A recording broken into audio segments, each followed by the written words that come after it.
Bonjour et bienvenue dans Fort Accord, votre analyse d'après-film en compagnie de Michel, le spécialiste technique de l'émission. Bonjour Michel. Bonjour Michel, un cadreur qui fait le beau, un cocktail de trop, rien ne m'échappe. Et c'est parti Michel pour une spéciale Guy Ritchie. Et vous allez adorer parce que j'ai trouvé des petites pépites. J'en ai rien à foutre de ce que tu me racontes. Et moi j'en ai rien à foutre des gens qu'on a rien à foutre de ce que je raconte. Sinon je serais pas là depuis aussi longtemps. Je commence avec cette scène. C'est arnaque, crime et botanique ça. Oui, j'ai oublié de le dire, pardon.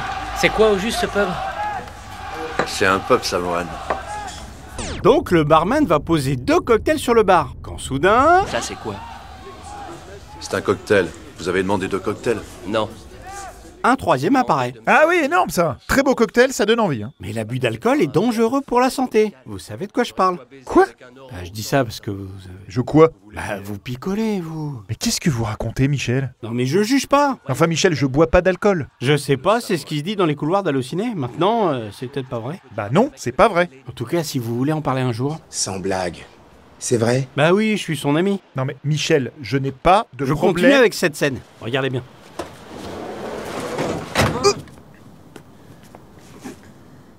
J'ai pas bien compris pourquoi il lève 2 fois la tête du policier derrière. Je vous explique.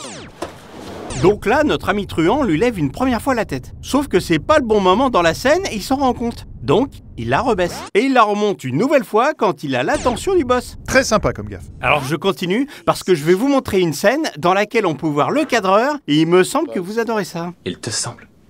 Eh bien moi, il me semble que je perds mon temps. Eh bah barre-toi si t'es pas content. Ah non, j'oubliais, t'es dans mon magnétoscope. C'est moi qui décide quand je te laisse partir. Gna gna gna. Je peux vous poser une question Michel? Oui?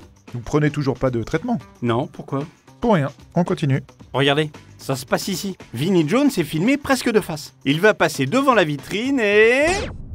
Voilà notre ami technicien. Pas mal! Avant de m'arrêter sur Snatch, dans lequel je vous ai trouvé des petites pépites, je fais un petit passage par John Clement, dans lequel je vous ai trouvé quelque Bon, chose... on va arrêter là les cérémonies. Place à l'action. C'est vrai que c'est un peu long, Michel. Autant pour moi. Commençons par cette séquence dans laquelle la même scène va se dérouler à 2 endroits différents du film. Dans la première, écoutez bien ce qu'il va dire et le ton qu'il va employer. Bonjour mon amour.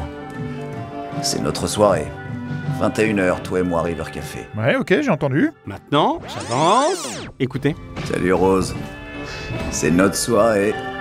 21h, toi et moi, River Café. Allez, on est d'accord, ça n'a rien à voir. C'est ni la même réplique, ni le même ton. Exact. Mais ça, c'est un problème de VF, non? Exact aussi. Des problèmes de VF qui sont de plus en plus fréquents. Où voulez-vous en venir avec ce baratin? Je vais en venir qu'il suffit de passer la même scène d'un film, en VO et en VF, pour se rendre compte que parfois, même le ton en français n'est pas du tout le même que dans le film d'origine. Ce qui massacre le film. Alors les mecs, plutôt que de venir cachetonner au kilomètre en enchaînant les rôles et les pubs, et en vous plaignant de gagner un SMIC en 15 minutes, laissez donc la place au nouveau ou commencez à vous sortir la main Michel, du...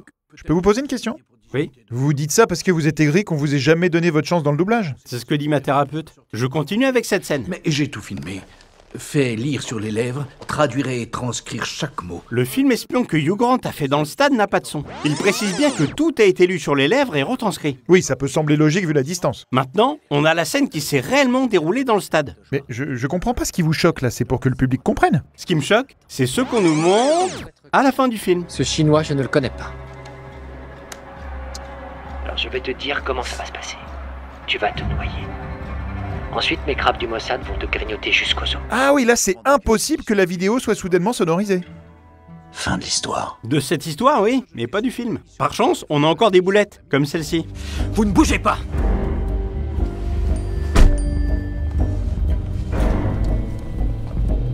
Réenvoie un message à Mickey qui regarde son téléphone dès qu'il a la notification. Je crois que j'ai vu Michel. Le message a été reçu à 9h15. Alors que le téléphone affiche 9h28. Maintenant, je passe à Snatch. Qu'est-ce que vous faites ici, vous deux? Vous avez pas d'autre cul à flairer? Faut croire que non. Vous allez voir, on a des faux raccords comme vous les aimez et que tout le monde pourrait voir. Il suffit d'être un peu attentif. À commencer par ce chien qui porte un collier noir clouté, qui va... Putain, tu me retiens ce chien? Putain, merde! se transformer en chaîne. Oups. Ou encore... Nous avons un jeune phénomène! Brad Pitt qui n'a pas de gants de boxe. Et il devrait parce que c'est un ring de boxe. Les mecs ont dû se dire ça aussi puisque... Tu te couches au 4e round. On est d'accord.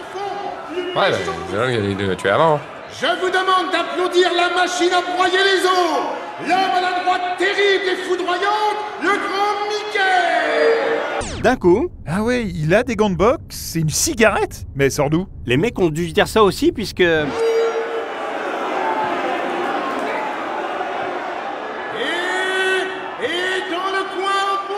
d'un coup. Ah ouais, ils ont enlevé la cigarette. Ok. Mais finalement, Brad Pitt devait être accro. Vislar est dangereux. Bing bang! La bombache arrive! Parce qu'il a récupéré rapidos. Ah ouais, la scène entière est un faux raccord en fait. Oups. Le film, vous voulez dire? Regardez cette scène. Oh. T'emmènes pas ce chien, t'entends Vince? Tu plaisantes, je vais pas le laisser là. Ils entrent dans le pub The Jolly Gardener. Ça se voit aussi aux initiales, J et G. Mais à l'intérieur, Tony demande à son contact de venir le chercher à... La truite qui se noie. La truite qui se noie. Erreur de traduction. Ce serait une sacrée erreur, mais non. Dans la version originale, le problème est le même. Et Tony demande à ce qu'on vienne le chercher à The Drowned Truth. Qui veut dire la truite qui se noie. Ah et donc erreur multiversion là. On continue avec cette scène. C'est tellement facile que je dis rien. Qu'est-ce que tu fous ici? Je t'emmerde. Du coup, c'était plus difficile que je le pensais. Notre ami va tirer 2 fois. Oui, ça je l'avais vu. La première fois, Qu'est-ce que tu fous ici? Je t'emmerde. une flamme sort du canon, tandis qu'à la seconde, Ah oui, bien vu Michel, là il y a pas de flamme. Oups. tu vas m'en faire un autre de oups avec cette scène. Avi tire sur le chien avec le Desert Eagle de Tony.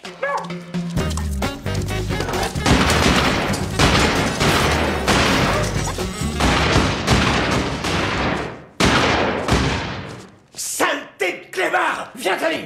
On est d'accord qu'il a tiré au moins 11 fois. Je dirais 12. D'accord, 12. Ce qui n'est pas possible puisqu'un Desert Eagle a un chargeur qui contient entre 7 et 9 balles selon le modèle. C'est incroyable que vous sachiez ça. Il y a vraiment un truc qui cloche là-dedans. Il a le droit d'aimer les armes. Bon, je termine avec le générique. Et cette faute d'orthographe. Gypsy est bien orthographié ici, sur Men, mais pas sur Kit, où il est écrit Gispy. Oh, vous êtes vache là Michel, c'est une faute de frappe, ça peut arriver à tout le monde. Ça devrait pas. Ce sera tes derniers mots! Tu devrais faire ta prière! J'en ai pas besoin, j'ai fini. Eh bien merci Michel, c'est la fin de cette émission, on se retrouve très bientôt pour un nouveau faux raccord. Et j'aurai du lourd, du très très lourd. C'est incroyable quand même que vous sachiez combien il y a de balles dans un chargeur de Desert Eagle. Non, c'est pas incroyable, c'est normal, j'ai les deux modèles. Ah bon? Pourquoi vous en avez 2? Ah, pour me protéger Michel. Mais de qui? De n'importe qui Michel, on vit dans un monde complètement fou, faut être prêt à se défendre et moi je l'ai pas caché, je me forme et ça me sert, croyez-moi. Regardez, pas plus tard que la semaine dernière, je vais faire des courses avec mes enfants. On a 2 gros sacs dont un rempli de viande et de légumes. On est abordé par une vieille dame qui semblait charmante. Sur le papier, la grand-mère idéale. Et là, elle nous sort un « Bonjour les enfants, bonne promenade !»« Bonjour madame, merci beaucoup ». Elle nous fait un grand sourire.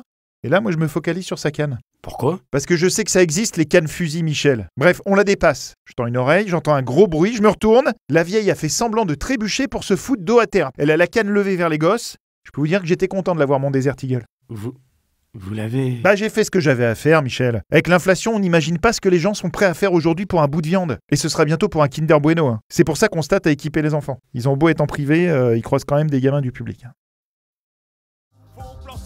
Placement de produits. Je fume tout avec élégance et mégalomanie. J'ai peur de rien et de personne, j'envoie les prods à l'abattoir. On pourra bien dire ce qu'on veut, c'est le Sherlock Holmes du 7e art. Image par image, j'avance, image par image, je danse.